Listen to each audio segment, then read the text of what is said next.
I have been spending a lot of time with my daughter this summer.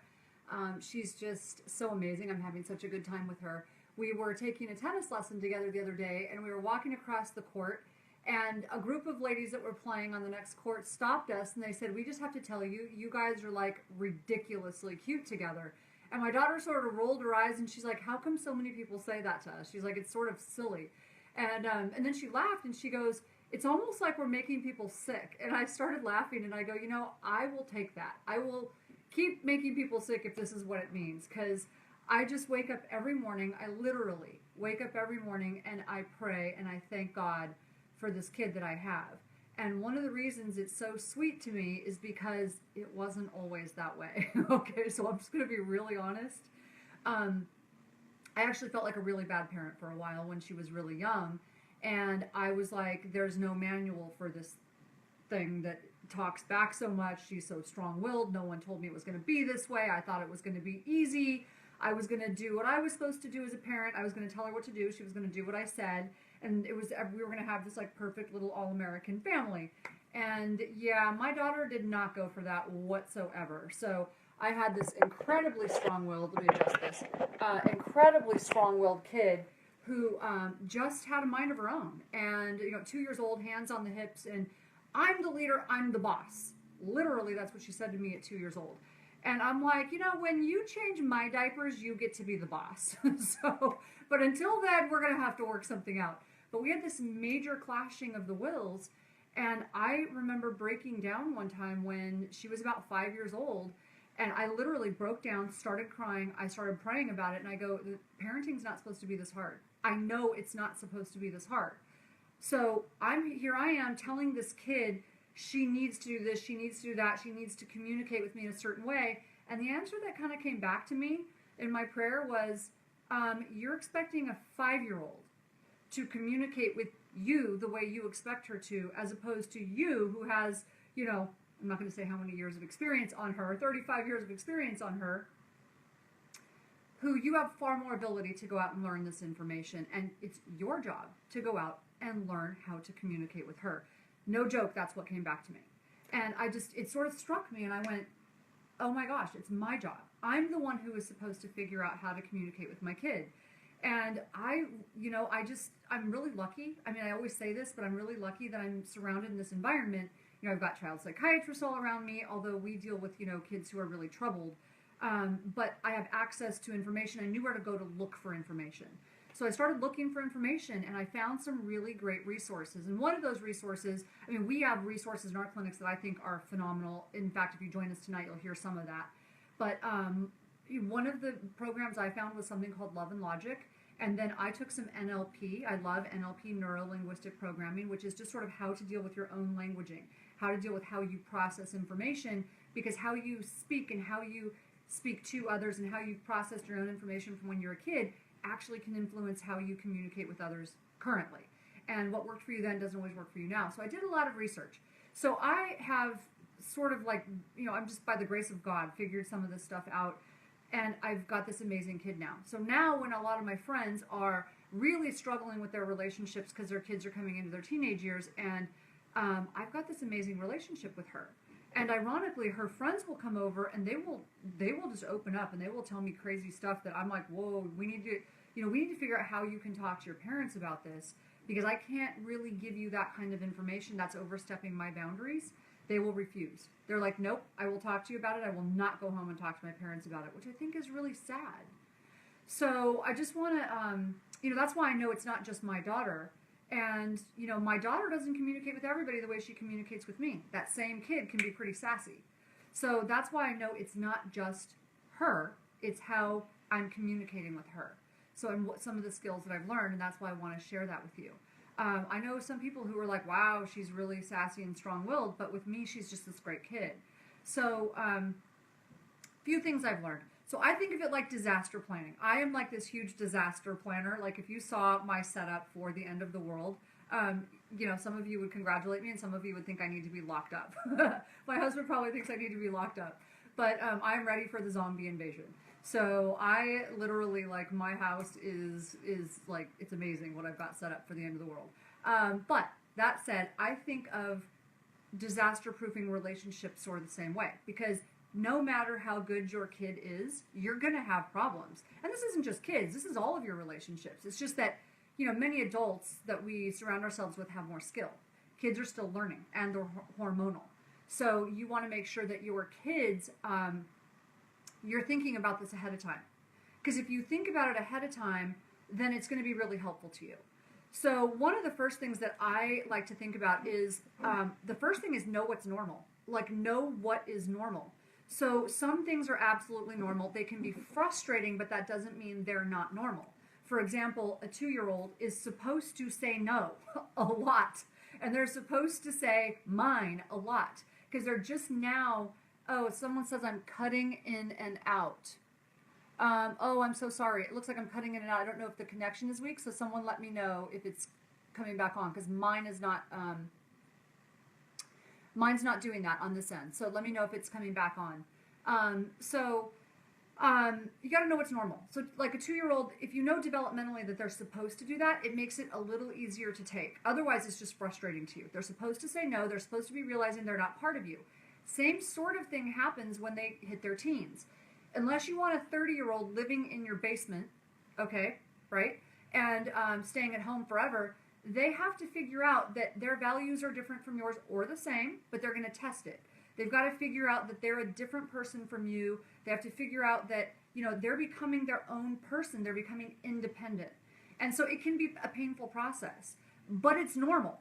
So if you just remind yourself, oh my gosh, I don't like what's happening. But it's normal that my kid wants to spend more time with their friends than with me. It's normal that they challenge me sometimes. And if you come up with healthy ways to put boundaries around that and you talk about it openly, it can be a lot less painful. So when I figured that piece out, it was really helpful to me. That was the first thing. One of the things that I've really discovered that helps a lot is to know your brain and your personality, and know your child's brain and their personality. For example, I can be a hothead when I'm pushed. So I have a little bit of ADD. Mostly I'm in control. Mostly I I'm able to totally be in control. Okay, now it is saying my connection is weak. So can you guys see me okay? Hopefully you can see me. I've got fish eyes when I get close, sorry. So I know that I have a tad bit of ADD. I have more anxiety than ADD, but I still have enough ADD that when I'm pushed, I can sometimes say things that are a little bit impulsive. And I don't like to. So I tend to avoid those situations. My daughter has a hot cingulate, which means she's really anxious. She's inflexible when she gets into that place. So things don't go her way. She can't let it go. It's like a mouse on a wheel. She gets stuck on thoughts and she can't let them go. So under normal conditions, we are fabulous together. When there's a lot of stress or conflict, she gets this idea and she can't let it go and she can't stop and she keeps going. Now, I'm fine if you don't do that, but when someone pushes me, I can get snappy. And I'll say something I don't want to say. So knowing that is super helpful. So I've been able to teach her about why it's important for us to have a plan. It's why I need for both of us to walk away. So we have a rule. It's like, I'm not walking away from you because I don't love you. I'm not walking away from you because I want to be apart from you. I'm walking away from you so that we don't do something stupid. Okay? Let's both go, take 10 deep breaths, think about it for a minute, get the mouse off the wheel. I'll calm myself down so I don't say something stupid, then let's come back and talk about it. And it has worked beautifully, because when she was little, we would just have these big explosions. So you don't want to have those big explosions. Just like in disaster planning, you have to avoid those explosions and those occasional earthquakes, right? So knowing your brain and your child's brain can help, and you can take our free brain health assessment at amenclinics.com. It'll tell you your brain type. You can do it for your kid, and it will give you some suggestions, simple things you can do. So walking away and breathing, that's the second thing. Or actually, that's the third thing. So the fourth thing was firm and kind boundaries. So it's okay. My daughter can tell me anything, but the way she says it is critically important. And knowing those boundaries, that if I say I need some space, she needs to give me some space. And I'm very clear about what the boundaries are, and I'm very clear about consequences. And she knows that if she pushes it too far, you have to be very firm and kind about the boundaries and what those consequences are going to be. I think that this is where most parents fall down. They say they're going to do this. It sounds good in theory, but when it boils down to it, most parents have a really hard time letting their kids pay consequences because it's painful. example, not in conflict, but, well, yeah, in conflict. So my daughter was throwing a temper tantrum when she was younger, and I said, we are 10 minutes away from Disneyland. If you are not done saying what you're saying and you don't change and you're not respectful in the next 30 seconds, we're going to go home. And literally, I did this to make a point. I drove into Disneyland parking lot, turned around, and went home. So you have to follow through with those consequences. Now, as a result, I've never done anything mean to her, but she will tell you I scare the crap out of her. So, there's times where I let her use that language because she's emphasizing her feelings about it. So it's because you have to follow through. I've never taken homework that she's forgotten, ever taken it to school. I don't take forgotten lunches. I don't do those things. She knows it. So those are firm and kind boundaries. You just have to come up with your firm and kind boundaries. And she doesn't forget her homework as a result. So that is the next one. Asking what's wrong. So once we can get that calmed down, ask them, listen. It's okay to listen to them and ask them what their opinion is. And I'll tell her, you can tell me anything you want. Make sure you do it respectfully. Tell me what's going on. What's in your head? Why are you so upset right now? And we'll have a good conversation about it. So it's okay to listen and hear their side, hear what's going on. Because a lot of times what I have found is there's a misunderstanding. My daughter and I recently, it's so rare we have it anymore, but we had she had a meltdown. And we had this misunderstanding, and we had to put this into play. And when I said, okay, now let's talk about it, let's calm down, I actually got her something to eat, and she goes, oh my gosh, I already feel better. And I said, what's going on? And she started to cry. And she came over and gave me a hug, and she goes, I'm sorry, I know it's me. And she goes, I was not mad because it was you, I was mad because I couldn't shut myself up. She goes, it was like this perfect storm of things happening. I was tired, I was hungry, something triggered me, and I just got upset. And she's like, I felt a little hormonal and upset. I couldn't shut it up, and I couldn't stop it. And so, but no matter what I said at that moment, she wasn't going to be able to stop it. So we had to separate, cool down, get her something to eat, and she instantly realized that it was her. So she just calmed right down, and she said, thank God I'm with you and not someone else where they wouldn't understand what I'm talking about. So just giving them that little bit of space can really help. And that's why I think bonding, so if you can take that time to bond with your child, bonding is critical. So that's actually number 6, is bonding with your child will allow them to open up. If they feel safe enough to tell you what's really happening and tell the truth, they will open up to you. And then ask yourself actually first, what do you want to see happen with this situation? Do you want to be right, or do you want your relationship to be better? Because you can be right and you can be dead right. So do you want a good relationship, or do you just want to be right and you just want to enforce the law? So I usually ask myself, okay, what is it going to take for me to make this relationship better? And I always ask my daughter to think to herself, say these words, then what? If I do this, then what? What are you trying to accomplish with this behavior? Is it going to get you what you want? And that really works for her because she likes to think ahead. So then the next thing from that is grace. Got to have some grace. So when my daughter explained what was going on in her head, I could have just gone, no, that was like, forget it. I would have been totally justified going, we're leaving what we're doing. I'm taking you home. I'm done, and been really angry about it. And what would that have accomplished? Instead, because of how she handled it and she opened up to me and she apologized, there's grace. You got to give each other some grace. And then she feels safe enough to do it the next time and not fearful of apologizing. We do do-overs. So that's the next one, is do-overs. So I will stop. We got her something to eat, and I said, okay, look, I still want to have a good day with you. We sort of got off track here. Can we do a do-over? Do you want to have a good day? Do you want to do a do-over? But by doing a do-over, what I mean is we're done with this. We're not talking about it anymore. If we bring it up again, we're going home. And that's how we sort of get back on track, is just to do a do-over. And then I watch for patterns. Okay, so she explained what that perfect storm was. She was hungry, she was tired, she was hormonal. And I not only know that pattern now, but I explained it to her. So I said, so let's pay attention to when this happens. Okay, let's not let that happen if we can avoid it. So let's pay attention. Let's keep snacks in our purse. Let's pay attention to calendars, when hormones are sort of raging. And we know then. And I'm like, honey, it's okay. It's your body. It's biology. We can't really change that. But what we can do is know the pattern so we can do something about it. Because there's a lot we can do to sort of help it. And you can tell me, because then I know. And so that way we can pay attention to that.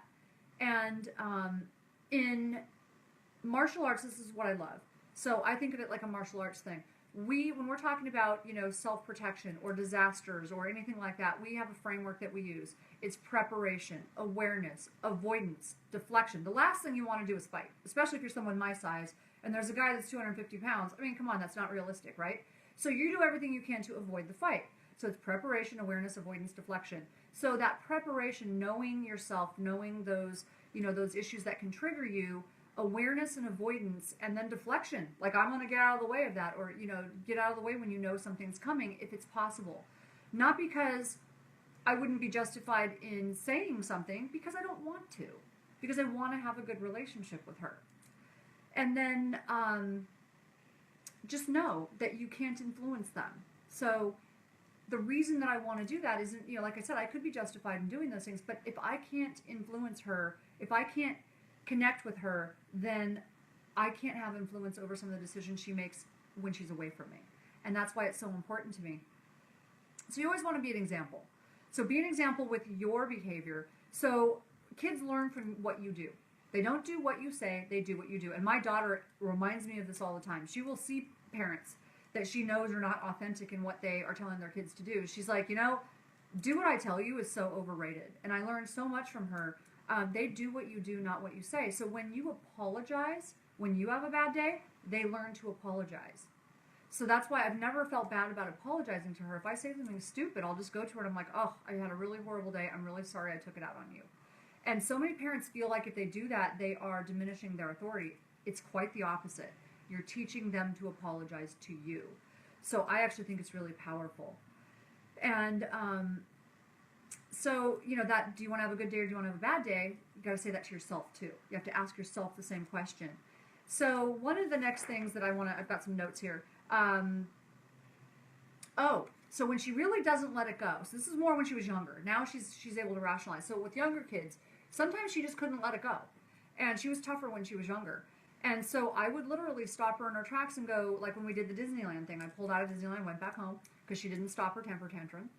And she's like, then she really got scared and quiet and she was upset. And she's like, why would you do that? Why would you do that? And I looked at her and I said, with love, firm and kind, I don't do things for people who treat me the way you're treating me. And you shouldn't either. You should never let someone treat you that way.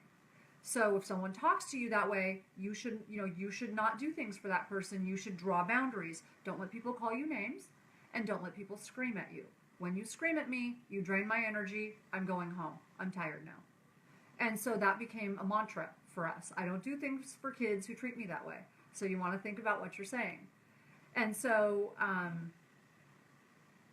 then let's see, what was one of the next ones? And I would tell her, I need to take some space now. So when you get a grip, come find me. When you get a grip on yourself, come find me. We can talk. But we're going to take some space right now. So a couple of examples of how I handled things when she really wouldn't listen. So when she was younger and she wouldn't listen and she was really stubborn, you have to let them pay those consequences. And there was a time where she threw this hellacious temper tantrum. We were supposed to go somewhere really special, and I had never had a babysitter for her. Never. So she would not stop, and she was the most disrespectful she's ever been. And so I made her go to her room. She came out 20 minutes later, she was fine, but it wasn't done. So we went to go leave. She thought she was going with us. I didn't say a word. Someone knocks on the door. She runs downstairs. She knew the person who was at the door. She's like, oh, are you going with us? And they looked at me kind of confused. Before she could say anything, I handed them a list. I said, these are her list of chores. When she's done with her chores and her homework, she can, you guys can do something fun, but not until then. And I looked at Chloe. Her jaw hit the floor because she couldn't believe I was leaving her. And I said, and you can pay her with your allowance. If you don't have enough, I will give you an advance for next week. And if you still don't have enough, she takes toys for payments. And I knew she was going to start screaming, so I walked out the door and closed the door really fast. But you have to let them pay those consequences. I mean, one time I took every single thing, everything out of her room, except for her bed and her books, even her clothes, her stuffed animals, everything, because she was being really snotty. And she was like, it's mine, you can't take that. And so I made her earn it back over 3 months. The right to wear, pick her own clothes, the right to, everything. And I left the one thing she had bought that she had worked for, which was her iPod. I left that in her room, but I didn't leave the charger. So I'm like, honey, when you earn it, you get to keep it. Until then, I would be really careful what you say to people. And she learned she never did either of those things again, ever. And now I've got this great kid who says she's scared of me, although we're super bonded. And so, mostly what I do is I listen a lot. We're just really bonded and I listen a lot. So I pay attention. And I think that, when you are bonded to your child, they feel safe enough to tell you. But some of those learning lessons are really painful getting there. They're not painful physically. They're just, you have to, as a parent, be willing to let them fall and scrape their knees.